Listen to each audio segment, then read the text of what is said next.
This presentation deals with a real-life aviation disaster involving the loss of 239 lives. The theories and events discussed are based on official reports, investigative journalism, and expert analysis. Viewer discretion is advised. The final words spoken from the cockpit were calm, routine, almost forgettable. "Good night, Malaysian 370. It was the standard sign-off, a pilot handing his aircraft from one country's airspace to another. But 2 minutes later at 1:21 a.m., the plane's transponder, its electronic heartbeat, was switched off. On the screens of air traffic controllers, Malaysia Airlines Flight 370, a massive Boeing 777 with 239 souls on board, simply blinked out of existence. It vanished. But it didn't crash. Not then. What happened next transforms this from a tragedy into the most profound mystery in the history of aviation. Because for the next 7 hours, this ghost plane continued to fly. It made a series of deliberate, calculated turns, flying a path that defied all logic, all emergency procedures, and all reason. It was flown by a steady hand, navigating through the darkness, invisible to the world.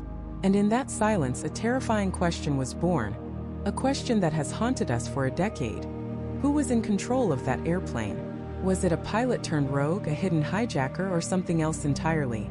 The answer is locked somewhere inside a black box, resting on the floor of an ocean we've barely begun to explore. And the only clues we have are the 7 phantom handshakes the plane made with the satellite, digital whispers from a tomb of steel and secrets. This is the story of a flight that never landed. It began as just another red-eye, a routine trip on the night of March 8, 2014. The route was a well-worn path from Kuala Lumpur, Malaysia to Beijing, China.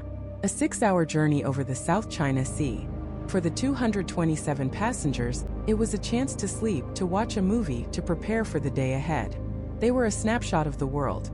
Chinese artists returning from a calligraphy exhibition, a group of Buddhist pilgrims, young families on vacation, a stuntman on his way to a new film set, and business travelers from America, France, and Australia.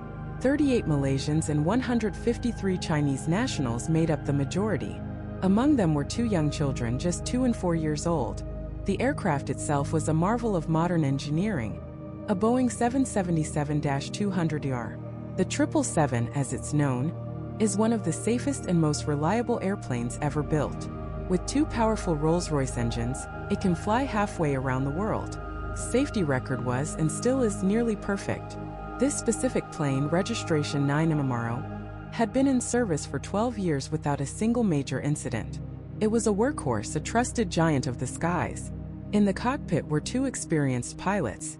The man in command was 53-year-old Captain Zahari Ahmad Shah, a veteran with over 18,000 hours of flight time. He was a beloved figure at Malaysia Airlines, a training captain who even built his own flight simulator in his home out of sheer passion for flying. Beside him sat 27-year-old First Officer Farik Abdul Hamid. He was on the cusp of becoming a fully certified 777 pilot. This was his final training flight before his official examination. For him, it was the culmination of a lifelong dream. At 12:42 a.m. local time, MH370 pushed back from the gate at Kuala Lumpur International Airport. The weather was clear, the flight plan was standard. Everything was normal. The plane taxied to the runway and, with a deafening roar, lifted into the tropical night sky. It climbed steadily, reaching its cruising altitude of 35,000 feet just 19 minutes after takeoff. For the next half hour, the flight was completely unremarkable. The pilots checked in with Malaysian Air Traffic Control, their voices betraying no hint of stress or concern.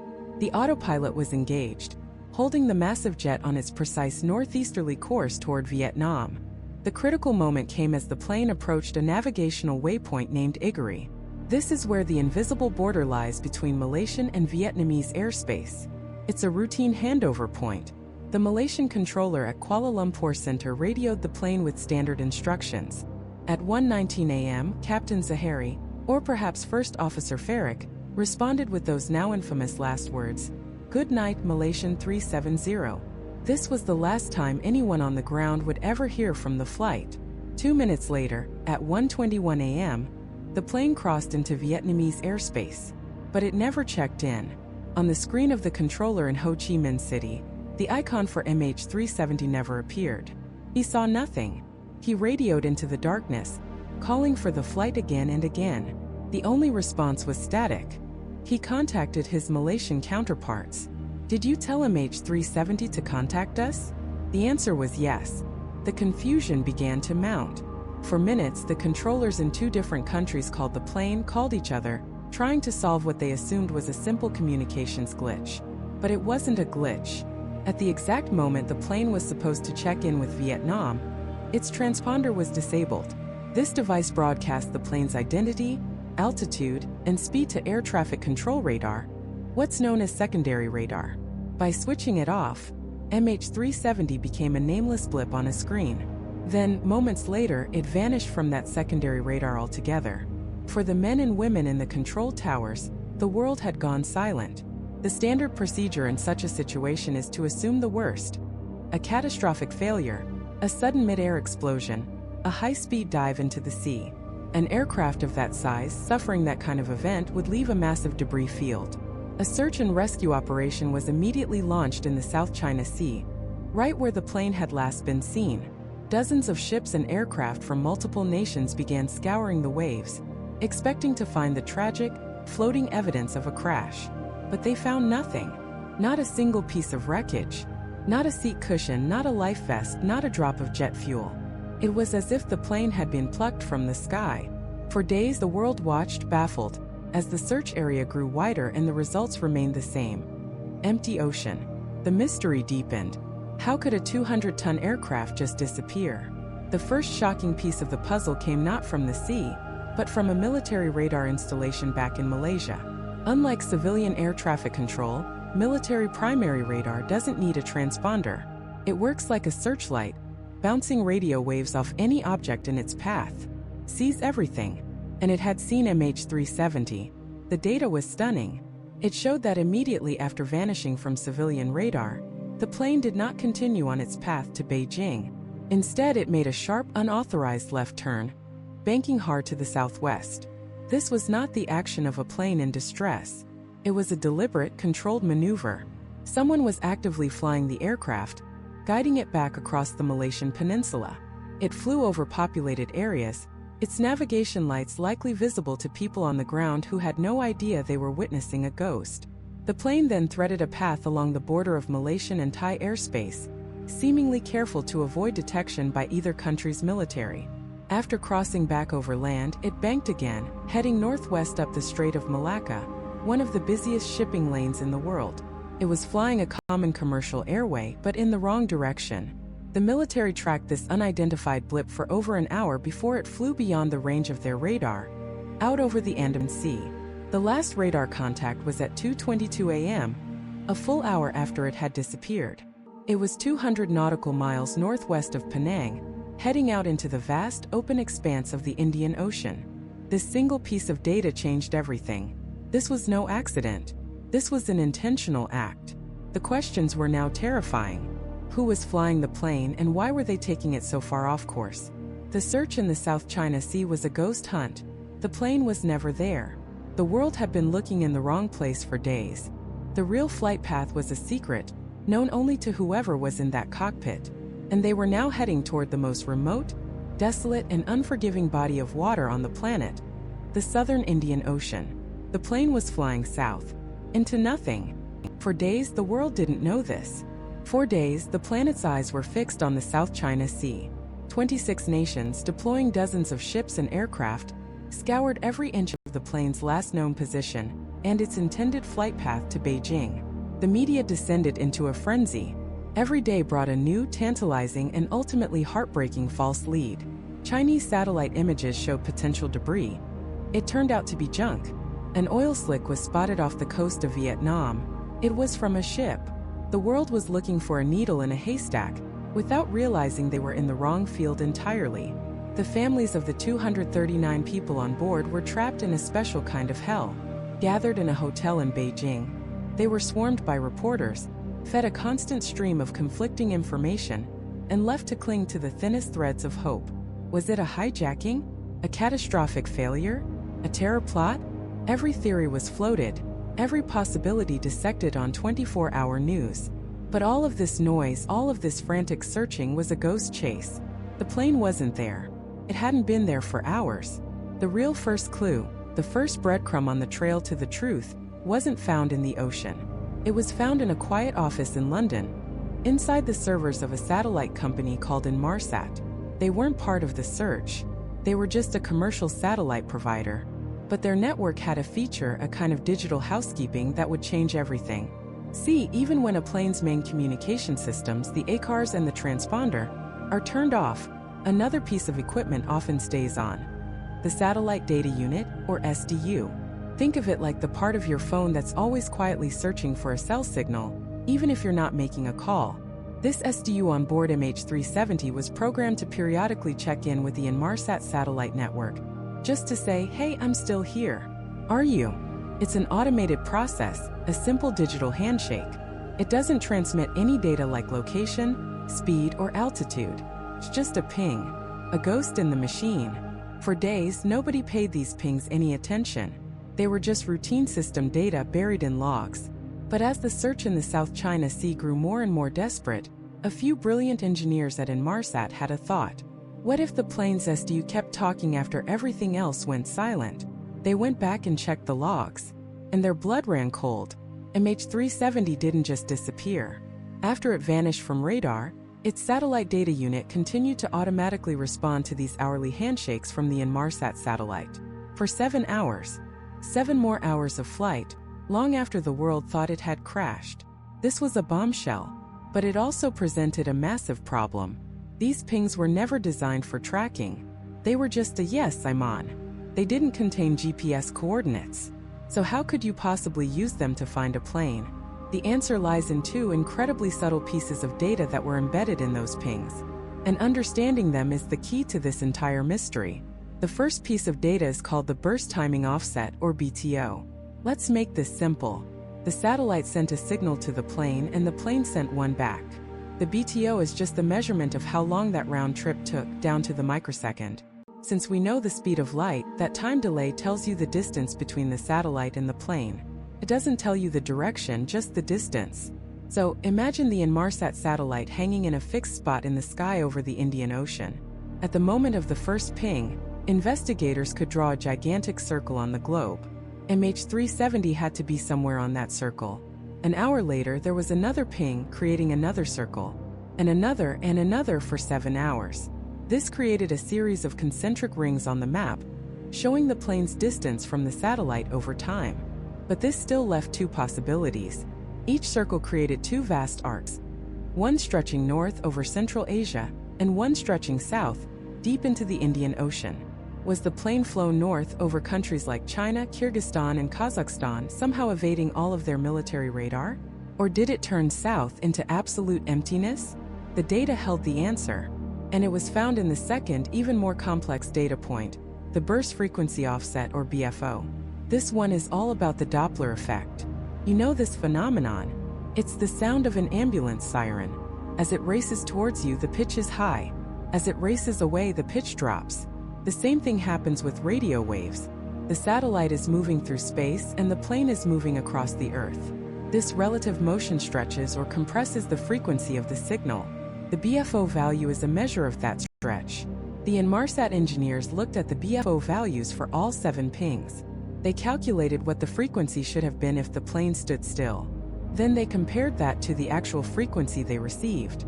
What they saw was a consistent, steady shift. A shift that told a story. They ran simulations for a flight path along the northern arc. A plane flying that way would be moving towards the satellite's relative position for a while, before moving away. The BFO values would go up then down. But that's not what the data from MH370 showed. The BFO values from the plane showed a steady, consistent trend downwards. A constant drop in frequency. The only way that could happen, the only flight path that matched this digital fingerprint, was if the aircraft was moving steadily and consistently away from the satellite. It had to be the southern route. There was no ambiguity. The math was certain. The plane did not fly over Asia. It flew south. Every hour it checked in a little farther away, a little deeper into the void. The entire multi-million-dollar international search effort in the South China Sea was completely, utterly wrong. On March 15th, a full week after the plane vanished, the Malaysian Prime Minister stood before the world and made the stunning announcement. The search in the South China Sea was over. The new search area was the southern Indian Ocean. But the Inmarsat data had one last, terrible secret to reveal. There was a final 7th ping, received at 8:19 a.m. Malaysian time. And this ping was different. It was logged as log-on request. The investigators believe this final partial handshake was initiated not by the satellite, but by the plane itself. It was the satellite data unit automatically powering back on after a complete power failure. The kind of failure that happens when both engines flame out from fuel exhaustion. This was the end of the line. The plane had flown for over 7 hours on a steady course south until its tanks ran dry. The 7th ping gave them their final arc on the map. MH370 didn't just crash in the southern Indian Ocean. It crashed in one of the most specific, yet impossibly vast locations imaginable. Somewhere along a curve of ocean thousands of miles long. They now knew the what and they knew the where. But the where was a place that navigators call the Roaring Forties, a desolate stretch of ocean west of Australia, famous for its monstrous waves and brutal winds. There is no land. There are no shipping lanes. There is nothing. It is one of the most remote and inhospitable environments on the face of the earth. The investigators had found the haystack. But it was a haystack the size of a continent, churning in a perpetual storm, at the bottom of the world. And somewhere miles beneath the waves lay the answers. The search was about to begin all over again. The new search area was a place of brutal, staggering immensity. To call it the middle of nowhere would be an insult to nowhere. This was the southern Indian Ocean, a desolate expanse of water west of Australia, a place sailors had long called the Roaring Forties for its ferocious, ever-present winds that whipped the sea into a constant, violent frenzy. Waves the size of multi-story buildings are not an anomaly here. They are the norm. The weather can turn from bad to catastrophic in the span of a single hour. It is one of the most remote and inhospitable marine environments on Earth. The nearest land is thousands of miles away. There are no shipping lanes, no fishing grounds. Nothing. Just an endless churning gray sea under a matching gray sky. And beneath this chaos, the ocean floor was a complete mystery. It was quite literally less mapped than the surface of Mars. The depths here plunge to over 3 miles or 16,000 feet. The pressure is immense, a crushing force of over 7,000 pounds per square inch, capable of turning a submarine into a tin can. It is a world of absolute darkness, freezing temperatures and jagged, volcanic undersea mountain ranges that rise for thousands of feet from the abyssal plain. This was the haystack. To find a needle in it, you first have to understand the shape of the haystack itself. You can't just send a submarine down to look around. You'd crash into an underwater mountain you never knew existed. So, the search had to be conducted in 2 painstaking phases. The first was a bathymetric survey. Ships equipped with multi-beam sonar began the slow, methodical process of mowing the lawn, as they called it, sailing back and forth in tightly controlled lines, sending pings of sound down into the abyss and listening for the echo. Each ping revealed a tiny piece of the puzzle, a single data point that, when combined with millions of others, would create the very first detailed map of this alien world. It was a monumental undertaking, mapping an area of the seafloor roughly the size of West Virginia, a place no human had ever seen. But as this slow, grinding work began, the clock was ticking. Loudly.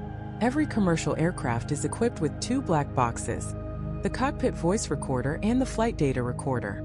These devices are built to survive unimaginable forces, and they are each fitted with an underwater locator beacon, or ULB. When submerged in water, this beacon is designed to emit a distinct, high-frequency ping once per second, for at least 30 days. The pings are the homing signal, the come find me call from the heart of the wreckage. By late March 2014, nearly 3 weeks had passed since MH370 vanished. The batteries on those beacons were dying. The search was no longer just a race against the elements. It was a race against silence. The international effort was staggering. Ships and aircraft from more than 24 countries converged on the southern Indian Ocean. The Australian Maritime Safety Authority, or AMSA, was tasked with coordinating this unprecedented operation. Every day, the world watched as search planes took off from Perth, flying for hours just to reach the search zone, where they could only spend a couple of hours scanning the waves for any sign of debris before the long flight back. They saw nothing. The real hope lay beneath the waves. Specialized ships equipped with towed pinger locators, essentially sophisticated underwater microphones, began to patrol the search area listening. They were listening for a sound no louder than a whisper, a single ping from 3 miles below the surface, masked by the noise of the ship, the crashing waves, and the sounds of marine life. It was an almost impossible task. Then on April 5th, a breakthrough. The Chinese patrol ship, Haishuan-01, which was searching a section of the Ark, reported a stunning discovery. They had detected a pulse. A ping.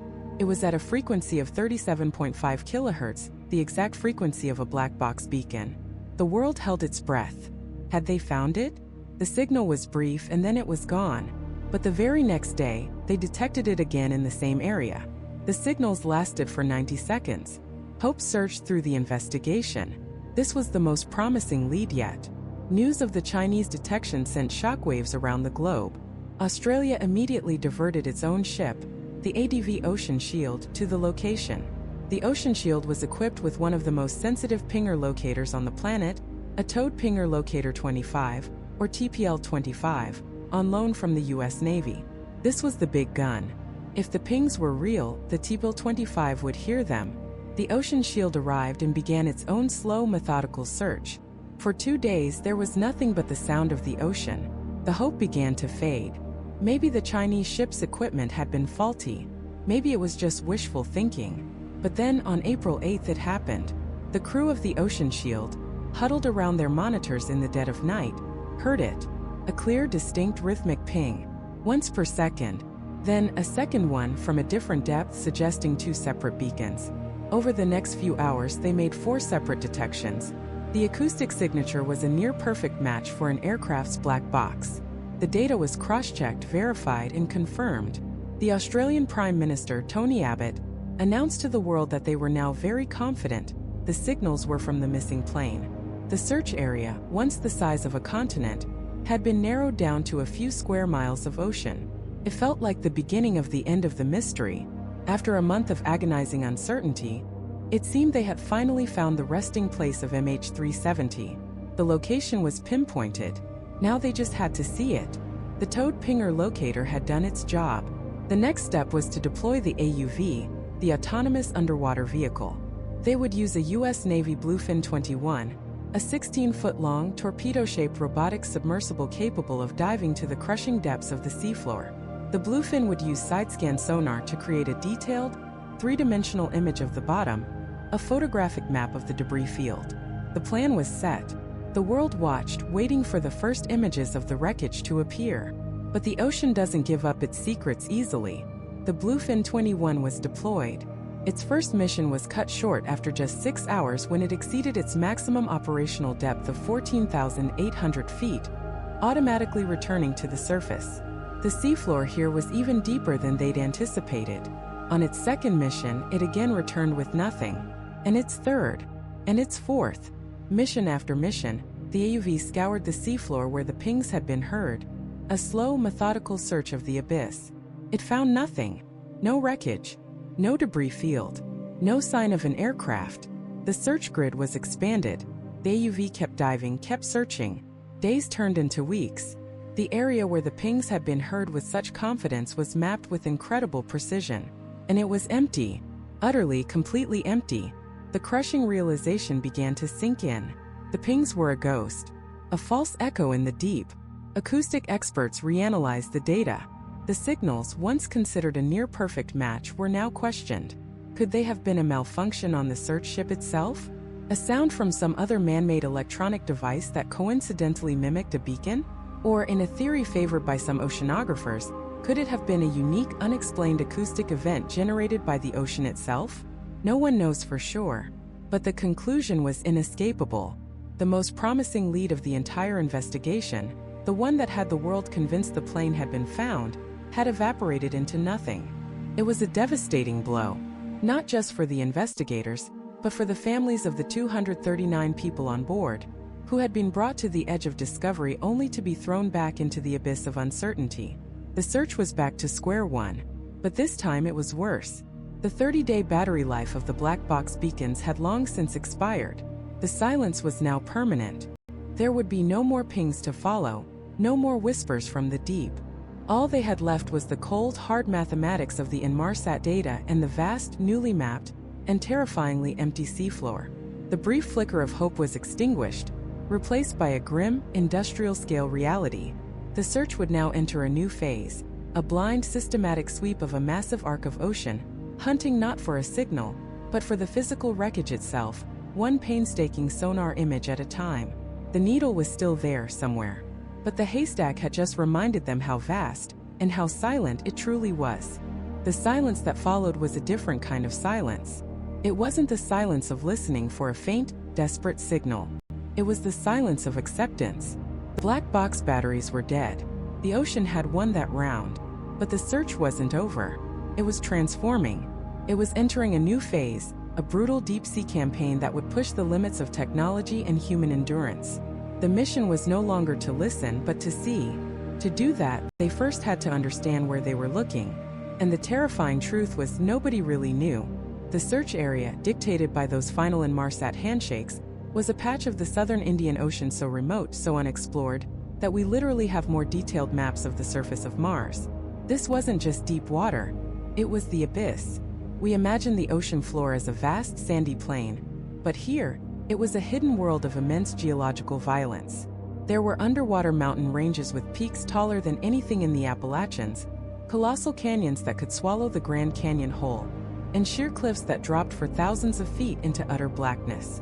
It was a landscape of jagged volcanoes and deep primordial trenches, all existing under a pressure so immense it could crush a submarine like a soda can. This was the new haystack, a place of eternal night, just a few degrees above freezing, where no light had ever reached. And somewhere in this alien terrain, the wreckage of a Boeing 777 was presumed to lie. To search a place like this, you can't use a standard ship's sonar. It's like trying to find a set of car keys in a football stadium at night, using a flashlight from the top of the bleachers. You need to get your eyes right down on the field. So a new fleet of highly specialized vessels was contracted. Ships like the Fugro Discovery, the Fugro Equator, and the Go Phoenix. These weren't just boats. They were floating laboratories, packed with some of the most advanced deep-sea survey technology on the planet. Their primary weapon was a device called a towfish. Imagine a small, unmanned submarine, the size of a sports car, packed with sophisticated sonar equipment. This towfish is tethered to the mothership by a reinforced cable stretching up to 6 miles long. The ship slowly steams ahead, dragging this fish deep below, flying it just a few hundred feet above the treacherous, unseen terrain of the ocean floor. It's an incredibly delicate and dangerous dance. If the fish flies too high, the sonar image is blurry and useless.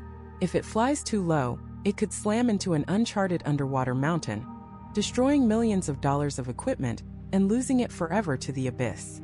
Day and night, for months on end, these ships began to mow the lawn. They traced perfectly straight, overlapping lines across the search box, the towfish below sending out pulses of sound, painting a black and white acoustic picture of the seabed. On board the ships, teams of sonar analysts sat in darkened rooms, their faces illuminated by glowing screens, watching this alien landscape scroll by. 24 hours a day, 7 days a week. They were looking for anything that didn't belong. The unnatural angles of a wing, the cylindrical shape of a fuselage, a debris field that stood out from the natural geology of the seafloor. It was grueling, mind-numbing work.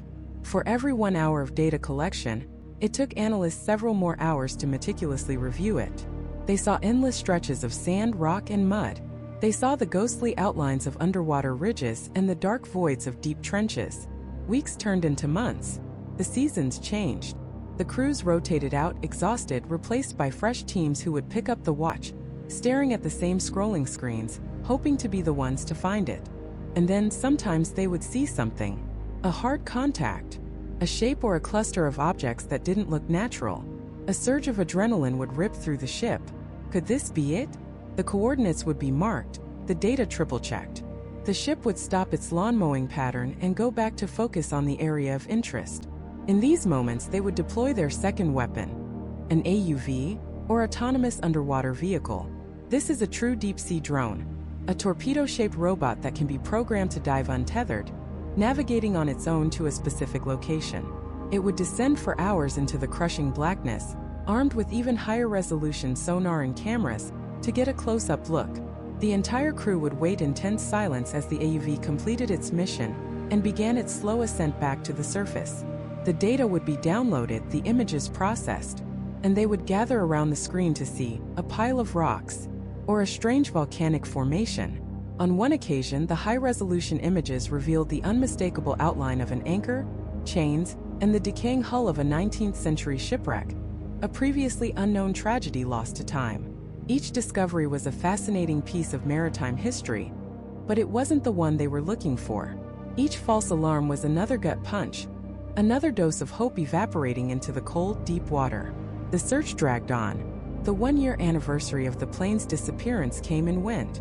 For the families of the 239 souls on board, it was another milestone of unbearable grief, a year of suspended animation, of no answers, no closure, no final resting place for their loved ones. The world's attention, once laser-focused on this mystery, began to drift. The news cycle moved on, but deep in the southern Indian Ocean, the ships kept mowing the lawn. The cost was astronomical, ballooning into the hundreds of millions of dollars, making it the most expensive aviation search in history. The question began to be whispered in government halls and media outlets. How long can this possibly go on? How much money can be spent searching for a ghost?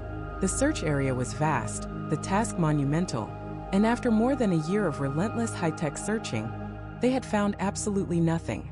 Not a single piece of debris. It felt like the ocean was simply too big, the secret too well kept. The trail had gone cold, frozen at the bottom of the world. And then on July 29, 2015, more than 3,000 miles away from where everyone was looking on the other side of the Indian Ocean, a man named Johnny Baig was walking along the rocky coastline of Réunion Island, a small French territory near Africa. He was part of a coastal cleanup crew, picking up trash that had washed ashore. He saw a large, pale object about 6 feet long, encrusted with gooseneck barnacles. It looked like a piece of an airplane wing. He and his co-workers dragged it up the beach, thinking it might be interesting, but having no idea what they had just stumbled upon. They called the authorities, mostly out of curiosity. Within hours, aviation experts around the globe were looking at photos of the object, their hearts pounding. They recognized the shape. They recognized the internal markings and part numbers. It was a flaperon, and it could have only come from one aircraft, a Boeing 777. A Boeing 777. In the 16 months since MH370 had vanished, only one 777 had been lost to the world, and this was a part of it. The discovery on Réunion Island wasn't just a clue. It was the first, tangible, heartbreaking piece of proof that the plane was truly gone. The piece was flown immediately to a special aeronautical laboratory in Toulouse, France. There, under the intense scrutiny of investigators from France, Malaysia, and Australia, the confirmation came swiftly. A serial number found inside the component, 657BB, was cross-referenced with maintenance records. The records were unequivocal. This flaperon was installed on a specific Boeing 777 with the registration number 9MMRO, the very aircraft operating as Malaysia Airlines Flight 370. For the families of the 239 people on board, this was a moment of profound, gut-wrenching finality. For over a year, many had clung to the slimmest slivers of hope. Hope that the plane had been hijacked and landed somewhere remote. Hope that their loved ones were somehow, impossibly, still alive. The flaperon shattered that hope. It confirmed the plane had met a tragic end in the ocean. The Malaysian Prime Minister went on television to make the solemn announcement. The plane had crashed. There were no survivors. But for the investigators, this piece of wreckage was a Rosetta Stone. It was the first physical evidence they could hold in their hands, and it had two incredible stories to tell. The first story was about its journey. How did a piece of an airplane, lost somewhere off the coast of Australia, end up on a tiny island thousands of miles away, clear across the Indian Ocean? The answer lies in the relentless, powerful, and surprisingly predictable currents of the sea. Oceanographers and drift specialists immediately went to work. They knew the end point of the flaperon's journey, Réunion Island. They knew the date it was found, July 29, 2015. Using sophisticated computer models, they could essentially press rewind on the ocean. This process, called reverse drift modeling, is incredibly complex. It has to account for ocean currents, wind speeds, and the specific properties of the object itself, how high it floats in the water, how it's affected by the wind, a concept known as leeway. They simulated tens of thousands of possible starting points and let the virtual currents and winds carry virtual flaperons across the digital ocean. Over and over, the models showed the same thing. If a piece of debris landed on Réunion Island in July 2015, it most likely began its journey somewhere within the vast search area already defined by the Inmarsat satellite data. It was a stunning validation of the satellite analysis. The math, as abstract as it seemed, had been right. The flaperon didn't give them a precise crash location, an X on a map, but it powerfully reinforced that they were looking in the right part of the world's most desolate ocean. The search, they believed, was on the right track. But the flaperon had a second, much darker story to tell. A story not about its journey across the sea, but about the final violent moments of Flight 370. Investigators examined every square inch of the composite and metal structure. They looked at the leading edge, the front of the flaperon that cuts through the air. They looked at the trailing edge. They looked at the internal structure. And what they found sparked one of the most intense and critical debates of the entire investigation. The question was simple. Was the flaperon extended or was it retracted when it broke away from the wing? The answer would change everything. Flaperons are control surfaces on the trailing edge of a wing. During cruise flight, they are retracted, sitting flush with the wing to maximize aerodynamic efficiency. But for takeoff and landing, they are extended downwards and backwards, increasing the wing's surface area and lift, allowing the massive jet to fly at much slower speeds. If the flaperon was extended when it broke off, it would strongly suggest that a pilot was actively trying to configure the plane for a landing, or in this case, a controlled ditching on the water. This scenario, often called the rogue pilot theory, implies a conscious, deliberate act to the very end. A pilot, fighting for control, or a hijacker, attempting a soft landing on the ocean surface to minimize the debris field and hide the plane.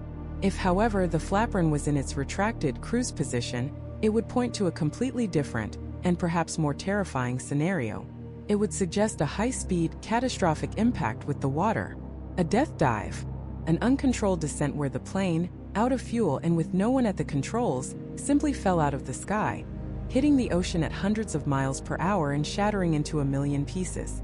This would align with the theory of a ghost flight, where a hypoxia event or other emergency incapacitated the crew, leaving the plane to fly on autopilot until it ran out of fuel.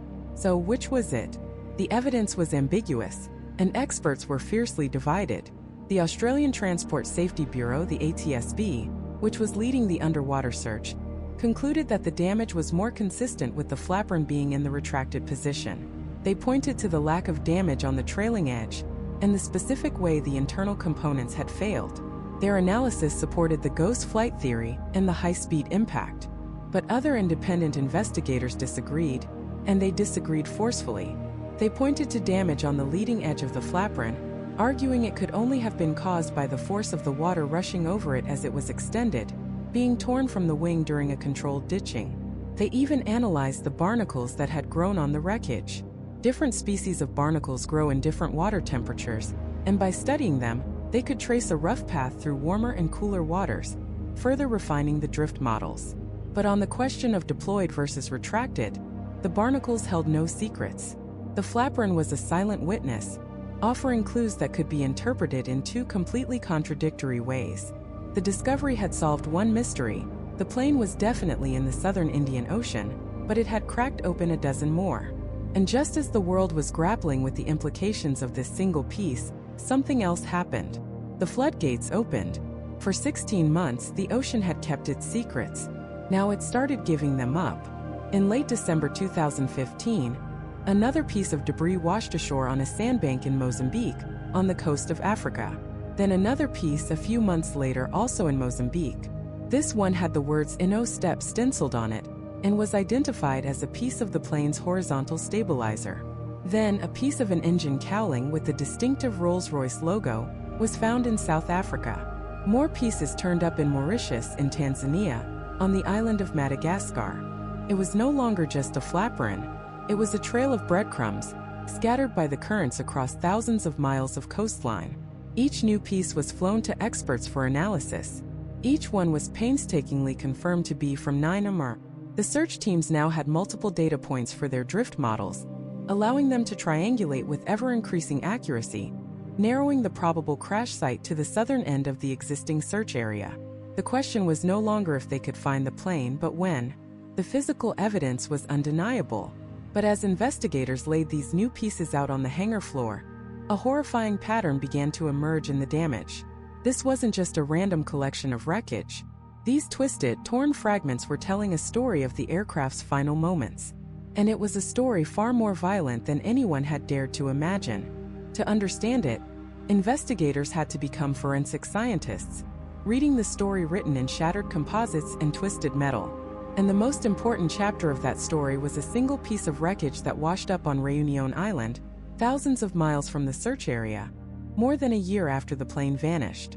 It was a flaperon, a control surface from the trailing edge of the right wing. Finding it was a 1 in a million chance, a message in a bottle from a ghost flight. And what it said changed everything. A flaperon is a fascinating piece of engineering. It's a hybrid, part flap, part aileron. When a pilot wants to land, they extend the flaps to generate more lift at lower speeds. The flaperon moves down along with them. When they want to bank the plane, the flaperons move in opposite directions, just like ailerons, to roll the aircraft. Its position tells you what the plane was configured to do. Was it preparing for a controlled landing on water, a ditching?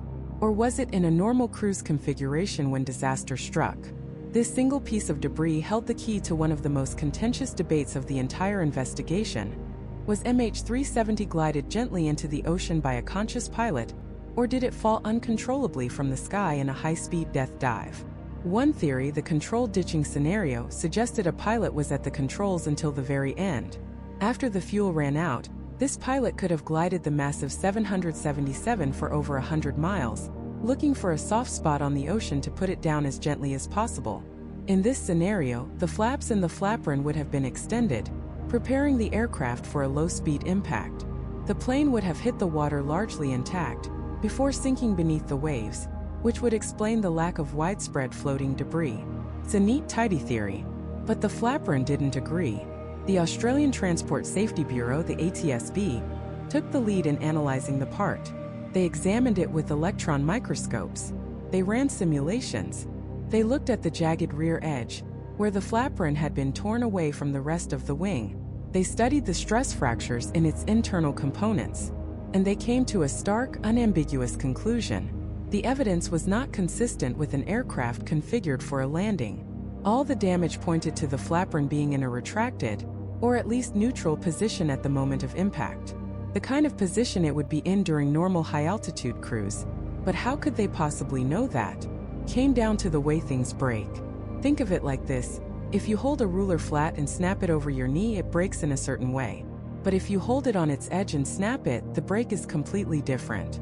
The forces are applied differently, and the material fails in a predictable pattern. The ATSB ran complex computer simulations, modeling the immense forces of a 777 hitting the water.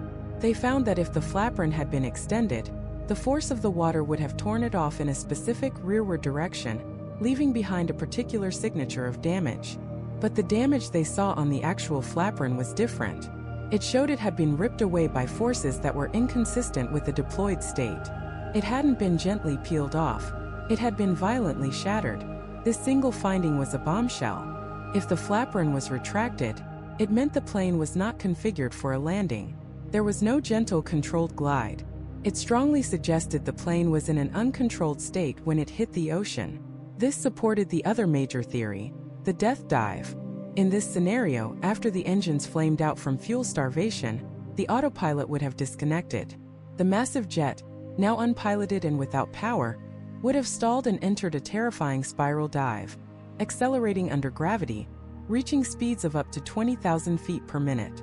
It would have hit the water not in a gentle belly flop, but like a missile disintegrating on impact. This theory perfectly matched two critical pieces of evidence. First, the satellite data. The final handshake from the plane to the satellite suggested a rapid descent. A high-speed dive fits that data perfectly. Second, it explained the lack of debris. An impact at hundreds of miles per hour would have shattered the aircraft into millions of pieces, most of which would sink almost immediately. Only a few, more buoyant fragments would have survived to float to the surface. The flaperon was one of them. And soon it wasn't the only one. More pieces began to wash up on the shores of Africa. In Mozambique, a piece of the horizontal stabilizer was found. In Tanzania, a massive section of the right outboard flap. Each piece was put through the same rigorous forensic analysis. And each piece told the same horrifying story. The outboard flap was the most definitive. Investigators were able to determine, based on the position of the internal mechanisms and the nature of the fractures, that it too was almost certainly retracted at the moment of impact. The pattern was undeniable. This was not a controlled ditching. This was a catastrophic high-speed impact. The implications were chilling. It meant that in the final moments no one was flying the plane. The idea of a heroic pilot trying to save the aircraft, or even a rogue pilot executing a perfect water landing, seemed to evaporate in the face of this physical evidence. Instead, the debris painted a picture of a ghost plane, flying on for hours after everyone on board was potentially incapacitated, until the laws of physics took over. It flew until its tanks were dry, its engines went silent, and then it simply fell from the sky, screaming towards the dark, unforgiving waters of the southern Indian Ocean. This conclusion dramatically narrowed the focus of the underwater search. A controlled glide could have taken the plane over 120 miles away from its last known satellite position, creating a search area the size of a large state. But an uncontrolled dive meant the plane would have hit the water very close to that final arc. The search teams now believed they were looking in the right place. They just had to find a wreckage field lying 2.5 miles beneath the surface. But the debris did more than just tell us how the plane crashed. It implicitly started to tell us why. An uncontrolled final dive is the expected outcome of a very specific scenario: mass hypoxia. If there had been a decompression event early in the flight, and the pilots and passengers had lost consciousness due to lack of oxygen, the plane would have flown on autopilot until it ran out of fuel. Then it would have crashed. Exactly as the debris suggested. This theory, once considered just one of many, was now being pushed to the forefront by the silent testimony of the wreckage itself. Yet, it raised an uncomfortable question. A slow decompression like the one in the Helios 522 crash would lead to this exact outcome. But MH370's initial turn-off course was sharp and deliberate. Its subsequent flight path was methodical. A plane suffering from a simple accidental decompression doesn't do that. Someone had to be awake to make those turns. Someone had to reprogram the flight management computer. The debris told the story of the flight's end, a violent, uncontrolled plunge. But the satellite data told the story of its beginning, a flight path that was anything but accidental. How could both be true? How could a flight be both deliberately diverted and end in an uncontrolled state? The two halves of the story didn't seem to fit. It was a paradox, and solving it would require investigators to look beyond the wreckage and the satellite pings, and into the one place they hadn't yet been able to go: the mind of the man in command of the aircraft. Captain Zaharia Ahmad Shah, 53 years old, a veteran pilot with Malaysia Airlines since 1981. He had over 18,000 hours of flight time, a record so impeccable it was almost boring. Colleagues called him a pilot's pilot, a mentor who was so passionate about aviation that he built an elaborate, custom Boeing 777 flight simulator in his own home. He was a father, a husband, a man known for his gentle demeanor and his love of cooking. On the surface, he was the last person you would ever suspect of wrongdoing, the very picture of stability and professionalism. But as investigators from Malaysia, Australia, the US, and the UK began to dig, they started to see faint cracks in this perfect facade. The first and perhaps most damning piece of evidence came from the very symbol of his passion, that home flight simulator. The FBI was tasked with recovering data from the simulator's hard drives. Much of it had been deleted, but forensics experts managed to retrieve fragments, digital ghosts of flights that had been flown and then erased. And on one of those recovered files, they found something that sent a chill down the spine of the entire investigation. It was a flight path, a simulated flight path created just weeks before the disappearance. It started in Kuala Lumpur, headed northwest over the Malacca Strait, then made a sharp turn south, flying for hours and hours over the vast, empty expanse of the southern Indian Ocean until it ran out of fuel. The endpoint of this simulated flight was eerily close to the remote arc of ocean where the satellite data indicated MH370 had met its end. It was for many the smoking gun. Why would a pilot meticulously plan and fly a route to nowhere, deep in the most remote ocean on Earth, and then delete it? The explanation from Zahari's defenders was that pilots simulate all sorts of emergencies and unusual scenarios. It's part of their training, part of their professional curiosity. But this wasn't a standard emergency drill. It wasn't a flight to another airport. It was a one-way trip to oblivion.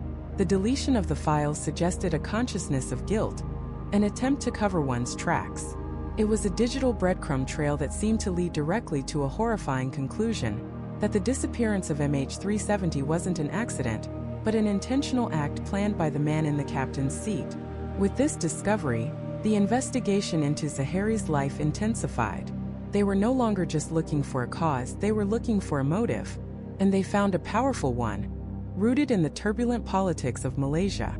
Zahari was a vocal and passionate supporter of Malaysia's opposition leader, Anwar Ibrahim. He was also a distant relative of Anwar's son-in-law. On March 7, 2014, just hours before MH370 was scheduled to take off, a Malaysian court overturned Anwar Ibrahim's acquittal on sodomy charges that were widely seen by his supporters and international human rights groups as politically motivated, and sentenced him to 5 years in prison.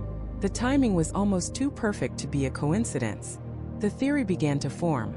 Captain Zahari, a man deeply invested in the political future of his country, sees his hero unjustly imprisoned hours before he is set to command a flagship Boeing 777. Enraged, feeling powerless, he decides to commit an act of protest so spectacular, so audacious, that it would cripple the government-owned airline and humiliate the Malaysian state on the world stage. In this scenario, the hijacking of MH370 wasn't an act of terror in the traditional sense. There was no ransom demand, no political manifesto. It was perhaps a silent protest screamed across the sky, a final desperate act of political defiance. The plane itself would be the message, its disappearance a permanent stain on the regime he opposed. This theory explained the incredible technical precision of the flight's deviation, the deliberate shutdown of communications, the specific turn points that seemed designed to avoid radar detection, the long, slow flight to fuel exhaustion. It all pointed not to a panicked hijacker, but to a highly skilled pilot who knew the aircraft and the system inside and out. Someone like Captain Zahari. But as investigators looked even deeper, a third, more personal layer began to emerge. Friends and colleagues, speaking anonymously, began to paint a different picture of Zahari in the months leading up to the flight. They spoke of a man who had become distant, withdrawn. Rumors of marital problems swirled. Some claimed he and his wife were living separately under the same roof. One friend described his state of mind as one of apathy, that he seemed to have lost his zest for life. This narrative suggested a man not just politically enraged, but personally adrift, possibly suffering from depression or a profound sense of despair. Suddenly, the motive wasn't just political, it was psychological. Was this a murder-suicide on an unimaginable scale? An act of a man so consumed by his own inner darkness that he decided to take 238 other souls with him? The political protest could have been the trigger, or perhaps even a justification, a way for him to frame a personal act of self-destruction as something larger, something with meaning. The portrait that emerged was of a man potentially at war with himself, his personal turmoil intersecting with political fury to create a perfect storm of motive. Of course, this is all circumstantial. A profile built from whispers, deleted files, and political context. Zahari's family has always and continues to vehemently deny this portrayal. They describe him as a kind, loving, and stable family man who was incapable of such a monstrous act. They argue the flight simulator data is a red herring taken out of context. They say his political affiliations were no secret and that he was a passionate man but not a fanatic. To them, he is not the perpetrator but the first victim. And what of the man sitting next to him? The co-pilot, 27-year-old Farouk Abdul Hamid. This was a milestone flight for him. It was his final check flight on the 777, the last step before he would be fully certified as a first officer on the aircraft. Investigators scrutinized his life with the same intensity they applied to Zahari. They looked at his finances, his communications, his relationships, his religious beliefs, and they found nothing, absolutely nothing to suggest he was involved, or that he had any personal problems that might have led to such an act. He appeared to be exactly what he was. A bright, ambitious young pilot with his whole life ahead of him. The most likely scenario, if the pilot suicide theory is true, is that Farouk Hamid was simply the first to die, an innocent bystander locked in a cockpit with a man who had already decided their fate. So investigators were left with a deeply unsettling paradox. They had a prime suspect with the means, the specialized knowledge, and a plausible multi-layered motive. They had a flight path that seemed to be a deliberate, controlled journey into oblivion. Every piece of technical evidence pointed toward human intervention by a skilled pilot. Yet there was no confession, no note, no definitive proof. It was a powerful theory, the one that best fit the bizarre and specific facts of the case, but it remained a theory nonetheless. The official safety investigation report, released years later, would examine the pilot's background but ultimately conclude that it could not, with any certainty, attribute the diversion to any single individual. The ghost in the machine remained a ghost. The man at the controls had taken his secrets with him to the bottom of the ocean, leaving behind only questions and a trail of digital breadcrumbs that pointed to a conclusion too terrible for many to accept. But to accept this conclusion is to ignore the mountain of evidence that points in a completely different direction. It requires us to believe that a respected senior pilot, a man with a loving family and no known history of mental illness, suddenly snapped. It asks us to accept that he meticulously planned the murder of 238 innocent people for reasons no one, not his family, not his friends, not the most sophisticated intelligence agencies in the world, could ever uncover. There was no note, no manifesto, no final desperate call. The man portrayed by this theory is a phantom, a caricature of evil that doesn't align with the Captain Zahari Ahmad Shah everyone knew. His family has always maintained his innocence, describing a kind, generous man obsessed with aviation, who even built a flight simulator in his home to share his passion with others. Was this truly the mind of a mass murderer? If we refuse to accept this terrible conclusion, if we dare to believe that the man at the controls was not a villain, then the entire mystery transforms. We are no longer looking for a motive. We are looking for a cause. We are looking for the what, not the who. And in that search we find a cascade of other possibilities, each as terrifying as the last. Let's consider the ghost in the machine not as a person, but as a catastrophic failure. Imagine in the moments after the final calm good night, Malaysia 370, a sudden violent event unfolds in the cockpit. A fire. Not a massive, explosive one, but a slow-burning, insidious electrical fire. It starts behind a panel, smoke, acrid and toxic, seeping into the enclosed space. The first thing to go is the transponder, its circuits fried. Then the ACAR system silenced. The pilots, engulfed in smoke, struggling to breathe, to see, to think, would have one immediate priority: turn back. Get the plane to the nearest suitable airport, which would be back on the Malay Peninsula. This explains the sharp turn to the southwest, a desperate, instinctual move to save the aircraft. In this scenario, the pilots aren't malicious. They are heroes fighting a losing battle. They are overwhelmed by smoke and fumes, a known and deadly hazard in aviation. Hypoxia, a lack of oxygen to the brain, sets in within minutes. Confusion, dizziness, unconsciousness. Within a terrifyingly short span of time, the pilots could have been incapacitated or worse. The plane, its flight deck now a silent tomb, would continue flying on its last programmed heading, a ghost plane in the truest sense. It would fly on autopilot until its fuel was exhausted, a silent, 7-hour journey to oblivion.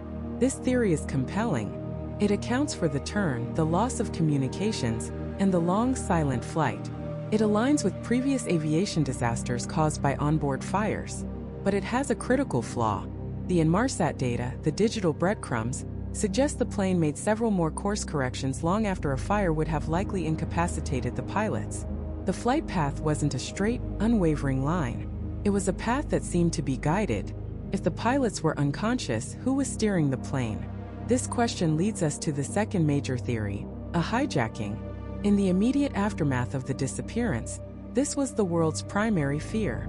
The discovery that 2 passengers had boarded using stolen passports sent a shockwave through the investigation. Was this a coordinated terror plot? The world held its breath. But this lead quickly turned cold. The 2 men were identified as Iranian asylum seekers, hoping to start new lives in Europe, with no known links to any terrorist organizations. The focus then shifted. If it wasn't the passengers, could it have been a stowaway? Someone who gained access to the plane's critical systems, perhaps through the electronics bay located directly beneath the cabin floor? From there, an expert could theoretically disable communication systems, and even potentially seize control of the aircraft. But a traditional hijacking doesn't quite fit the facts. There were no demands, no calls, no political statements. Terrorist groups are almost always quick to claim responsibility for their acts. It's their lifeblood. But for MH370, there was only silence. This silence has led to a more modern, more chilling hijacking hypothesis: a cyber-hijacking. The theory posits that someone, either on the plane or thousands of miles away, could have hacked into the Boeing 777's flight management system. Using sophisticated technology, they could have remotely seized control, locking the pilots out of their own cockpit and steering the plane wherever they wished. While Boeing has stated that its systems have robust protections against such an attack, security experts argue that no system is truly impenetrable. A remote seizure would explain the deliberate flight path, the disabled communications, and the complete lack of any distress call from the highly experienced pilots.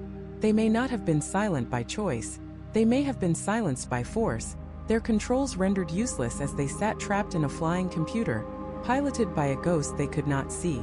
Yet, there is a third possibility, one that combines the horror of a catastrophic event with the chilling precision of a deliberate act. It's a theory that focuses not on the people, but on the plane's cargo.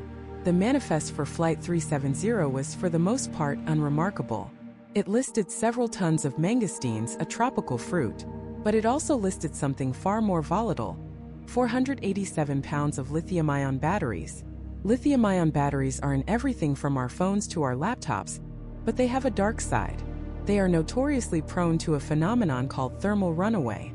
If one battery overheats and catches fire, it can trigger a chain reaction, causing nearby batteries to ignite in a fierce, explosive blaze that is incredibly difficult to extinguish. Aviation authorities have known about this danger for years. In 2010, a UPS cargo plane crashed in Dubai after a large shipment of lithium-ion batteries caught fire in its hold. The fire generated such intense heat and toxic smoke that it overwhelmed the crew and destroyed the plane's flight controls. Now, place that same scenario in the cargo hold of MH370. A fire starts among the batteries. The initial turn back towards Malaysia could have been the pilot's response to a fire warning in the cargo bay. But this wouldn't be an ordinary fire. It would be a chemical inferno, potentially damaging the aircraft's hull, and crucially, its wiring. What if the fire didn't just disable the transponder and ACARs, but also damaged the systems that control the cockpit door lock? This opens up a truly terrifying scenario. The pilots, fighting a fire, could have been locked out of their own cockpit by a system malfunction. Or even more plausibly, one of the pilots may have left the cockpit to investigate the fire, only for the door to malfunction behind him, locking him out and leaving his co-pilot alone to face the unfolding disaster. The lone pilot, perhaps succumbing to hypoxia from the fumes, might have programmed a course out over the ocean to avoid crashing on land before passing out. The plane would then fly on, a wounded beast, until the end. This theory of a fire combined with a technical failure provides a powerful alternative to pilot suicide. It paints a picture of chaos, heroism, and technological betrayal. It explains the turn, the silence, and the long flight south. But like all the others, it leaves us with nagging, irreconcilable questions. Would a fire, even a battery fire, burn for 7 hours without destroying the aircraft entirely? And how could a plane suffering from such a catastrophic failure still manage to execute the precise, calculated turns and altitude changes seen in the military radar data? The evidence for a fire is compelling, but it clashes directly with the evidence of a conscious, deliberate hand guiding the plane on its final mysterious journey. It's a paradox: a ghost plane that seems to be flying itself, and a human pilot who seems to have vanished into thin air. The puzzle pieces don't fit, unless we are willing to consider that we are looking at the wrong puzzle. That the flight of MH370 wasn't just an accident, or a hijacking, or an act of suicide. It was something else entirely. Something that required not just a pilot but a plan. Plan changes everything. It reframes every single action, every piece of data, from a random event into a deliberate step. If we assume, just for a moment, that the disappearance of MH370 was the result of a meticulously crafted plan, the puzzle pieces don't just shift, they snap into a new, chillingly coherent picture. What would a plan like this need to accomplish? First, you need to take control of a Boeing 777 silently and without raising any alarms on the ground. Second, you need to make it disappear from all primary and secondary radar. Third, you need to fly it for several hours along a new secret route. And fourth, you need to have an endgame, a final destination or objective that makes the entire unimaginably risky operation worthwhile. Let's go back to that moment in the cockpit, at the handover between Malaysian and Vietnamese air traffic control. The last words, "Good night, Malaysian 370.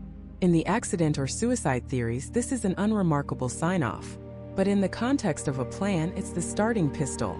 It's the final calm assurance to the world that everything is normal, just seconds before normality ceases to exist.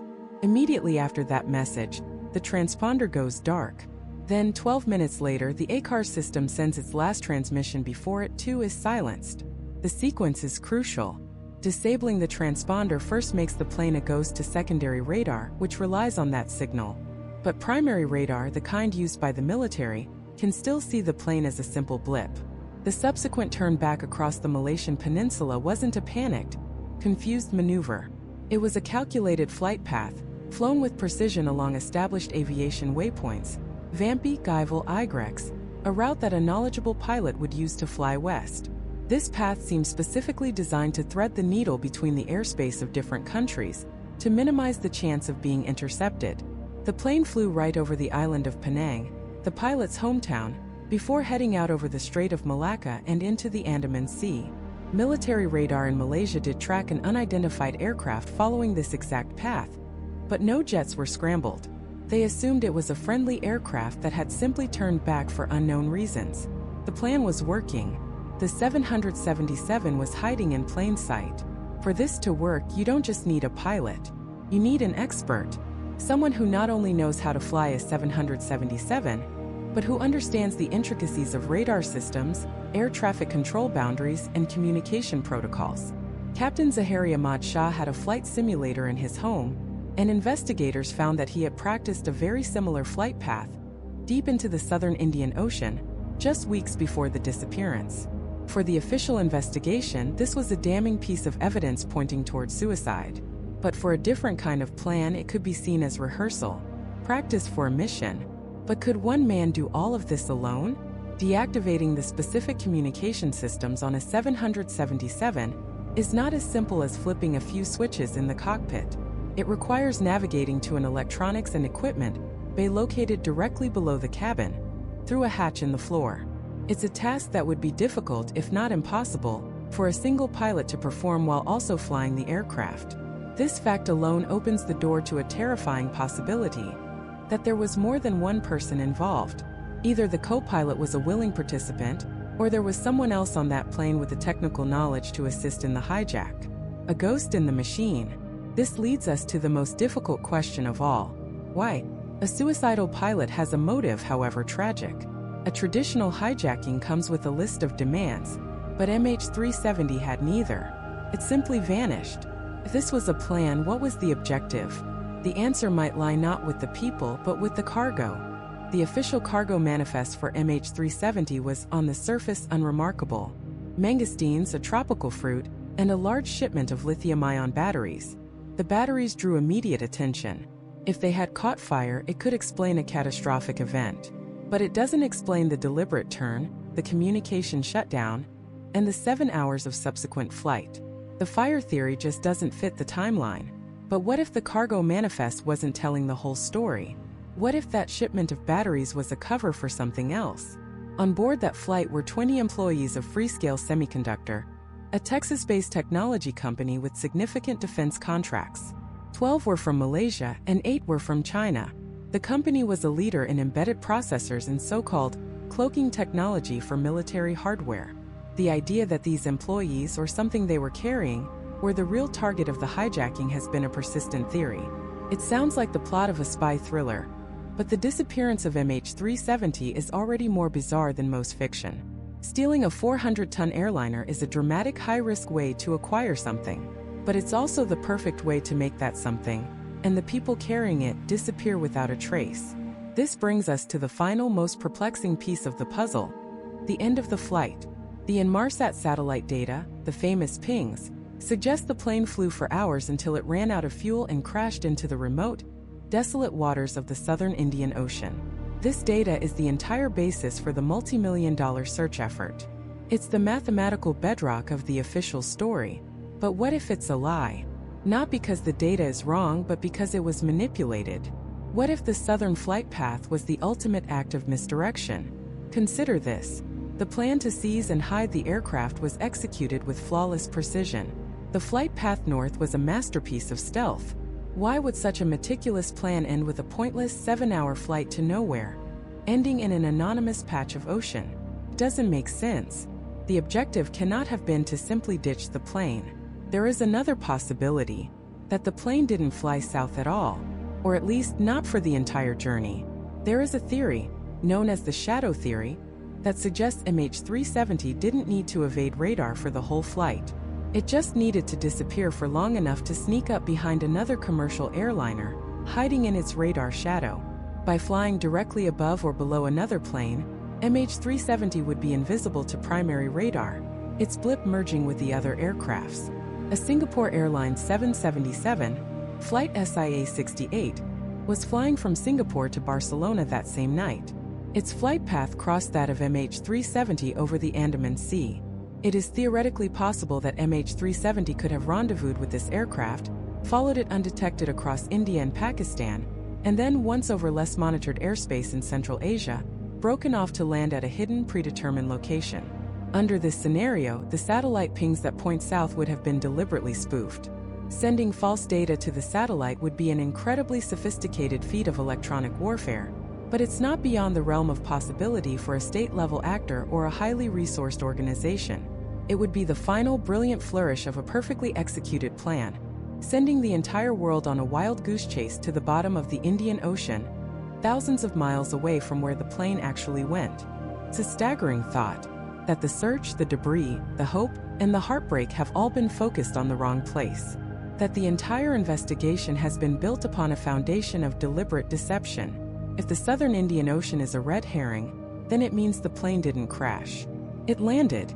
And if it landed, then somewhere in a remote airfield or a hidden hangar, a Boeing 777 and the 239 souls on board were delivered to an unknown fate, for an unknown purpose. We have been searching the ocean for a ghost, while the real plane sits in a graveyard of secrets on solid ground. We have been trying to solve a crash when we should have been investigating a kidnapping. A hijacking of a plane and its passengers, not for ransom, not for a political statement, but for the plane itself. The most audacious theft in modern history. If we follow this thread, the northern arc, the path leading over Asia, suddenly becomes the more plausible route. While the official narrative dismissed it, citing the lack of radar contact from multiple countries, proponents of this theory argue that is precisely the point. The flight path could have been meticulously planned to exploit known radar gaps, flying along national borders, a technique known as border hopping, to confuse air traffic controllers about who was responsible for tracking the aircraft. Imagine a ghost plane flying dark, navigating a shadowy corridor through the sky, deliberately avoiding the electronic eyes of the world. Its destination?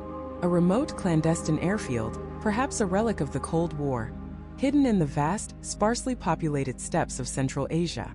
It sounds like a spy thriller, but the Boeing 777 has the range and the world has the hidden places. The question isn't whether it's possible, but whether it's plausible. Who would possess the motive and the means? A rogue state seeking to reverse engineer Boeing technology? A terrorist group planning a future spectacular attack using the plane as a weapon?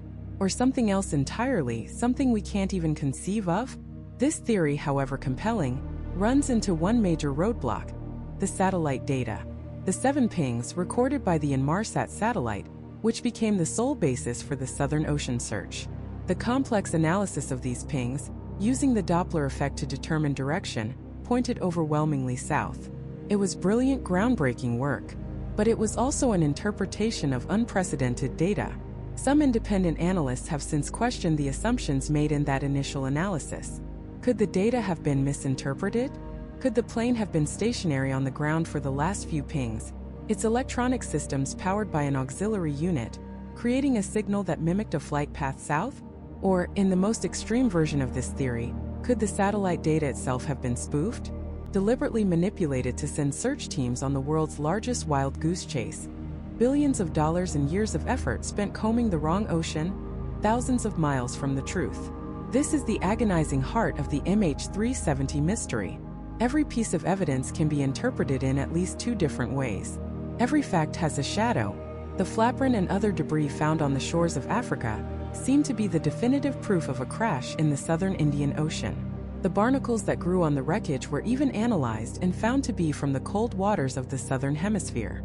Case closed, right? But even this is debated. Some have questioned the chain of custody of the debris.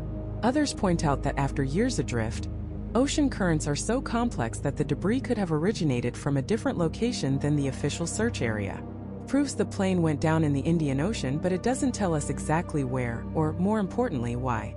And so we are left with a collection of irreconcilable truths. We have a pilot who practiced a similar flight path on his home simulator, yet was described by all who knew him as a kind, dedicated professional. We have a plane that vanished from radar, but continued to communicate with a satellite for 7 hours. We have a search that was the most expensive in aviation history, yet found almost nothing. And we have 239 families, suspended in a state of unending grief, a limbo of not knowing. For them, the debate over a northern or southern arc, a crash or a hijacking, is a daily torment. Hope is a cruel mirage. The discovery of debris confirms a crash, snatching away the faint possibility of their loved ones being alive, only for the lack of a fuselage to renew that sliver of hope all over again. Their loss is not a moment in time. It is a permanent condition. In the years since the disappearance, the world has tried to learn. Aviation has changed. New regulations are being implemented to ensure commercial aircraft are tracked at all times, transmitting their position every few minutes. The ability for a pilot to manually disable all communication and tracking systems is being reevaluated. MH370 exposed a terrifying vulnerability in our interconnected world. That a plane, a symbol of modern technology and global connection, could simply be made to disappear. The legacy of MH370 is written in new safety protocols, a global effort to ensure this can never, ever happen again. But the mystery itself remains unsolved, a gaping wound in our collective consciousness. The official search may be over, but the hunt for answers is not. Private companies like Ocean Infinity, armed with state-of-the-art autonomous underwater vehicles, have launched their own searches, driven by a no-find, no-fee promise and the conviction that the plane is out there, waiting to be found.